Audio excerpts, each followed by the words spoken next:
Alors aujourd'hui est une journée importante dans le cadre du développement de notre université. Nous sommes amenés à créer un hôpital, à construire un hôpital universitaire pour accueillir nos étudiants, aussi bien nos étudiants de la faculté de médecine que nos étudiants de l'école paramédicale et de la faculté de médecine dentaire. Voilà, donc aujourd'hui nous allons procéder à la signature sur le financement de cet investissement. Un investissement qui avoisine les 1,8 milliard, en fait, pratiquement 2 milliards de dirhams. Donc un investissement relativement important, impactant dans le secteur de la santé, Inch'Allah, au Maroc.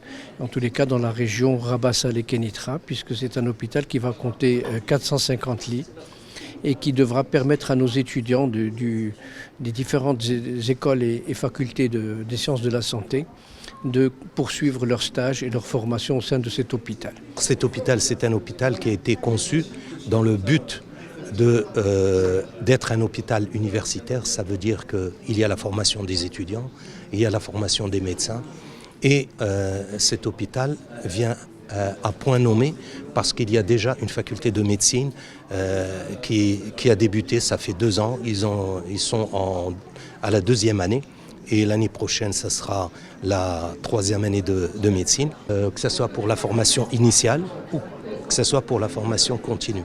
La formation initiale, ce sont tout ce qui concerne les étudiants en médecine et ce sont des stages pratiques au niveau de l'hôpital, hospitalisation, consultation, participation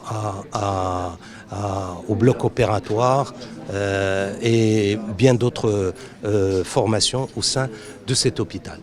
Il y a aussi un centre de simulation. Actuellement, la médecine moderne ne permet plus d'apprendre sur le malade. Au contraire, il faut faire une simulation et ce centre de simulation vient à point nommé pour pouvoir assurer un apprentissage pour toutes les catégories dans les meilleures conditions possibles.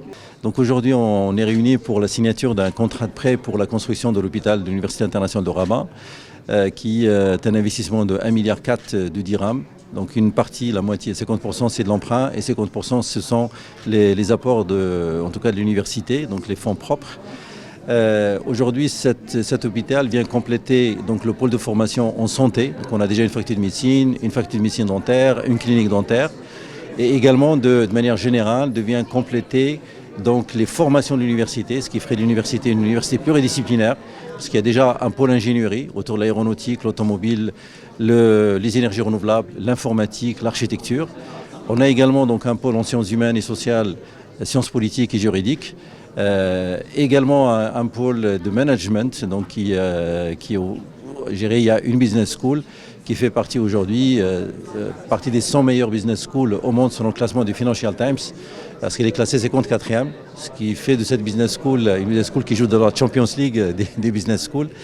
Par ailleurs, l'université a parié sur l'innovation depuis son démarrage et aujourd'hui il est depuis 4 ans la première université en Afrique en termes de dépôt de brevets. On est à 580 brevets déposés. Ça, c'est selon le classement de l'Organisation mondiale de la propriété intellectuelle. Et plus récemment, donc, on a eu un classement sur la recherche en informatique dans le site de research.com. Et on est la seule université citée donc, au niveau de la production scientifique en informatique. Alors voilà, donc tout ça, ça fait partie d'une université qui a été, comme vous le savez, lancée sous la houlette de Sa Majesté que Dieu l'assiste. Et c'est grâce à lui que cette université a vu le jour, donc par la pose de la première pierre en septembre 2010, et qui nous a honorés par, je dirais, la signature de l'acte de naissance de l'université, donc en septembre 2010.